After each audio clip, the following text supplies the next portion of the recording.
Баршаңызға сәлем. Бүгін сіздерге баклажаннан орама жасап пісірдік. Және онымен бірге қасына цветной капустаны қуырып қойдым. Екеуі бір-біріне жақсы үйлеседі, жақсы тіске басар. Егер де менің рецептерім сіздерге ұнап жатса, каналыма кіріп, тіркеліп, лайк басып, қоңыраушаны басуды ұмытпаңыздар. Бізге 2 баклажан керек. Баклажанды жуып алдым. Оны чұқағып тураймын осылай. Чұқағып турап суға сап қоямын, тұз суға.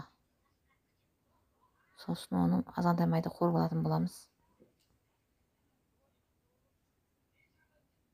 Ләжі болса бірге қылып турау керек чұқалығын.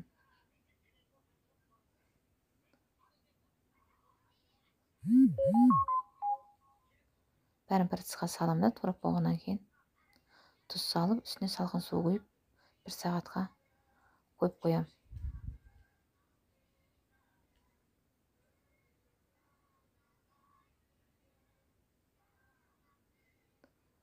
Баклажан батқанша су құйсақ болды. Сосын 1 сағатқа бетін жауып қойып қоям. Кислый дәмі шығып, тұз суда кислый дәмі шығатын болады баклажанның.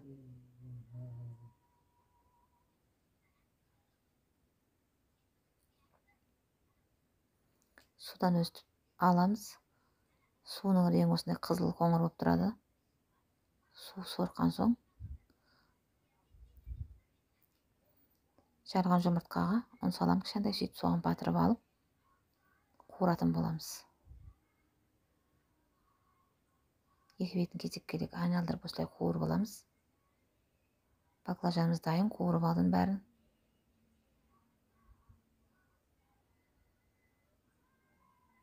Енді бізге 2 қасық майонезге 1 чеснокты терден өткізіп алып, помидорды турап, сосын сол баклажанымызды, қуырған баклажанымызға орайтын боламыз. 1 чеснок жетеді негізі.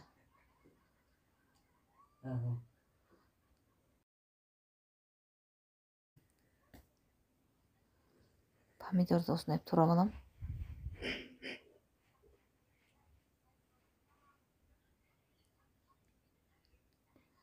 Чеснокты майонезбен араластырып жібереміз де, сосын баклажанымызға чұқалап, қуырған баклажанымызға чұқалап жағамыз.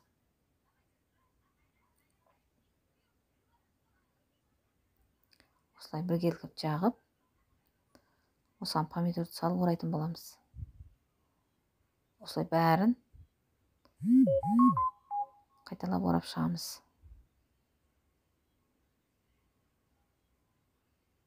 Міне біздің тіске басарымыз, қуырған баклажаннан тіске басарымыз дайын болды. Егер де менің рецептім сіздерге ұнап жатса, лайк басып, қоңыраушаны басуды ұмытпаңыздар.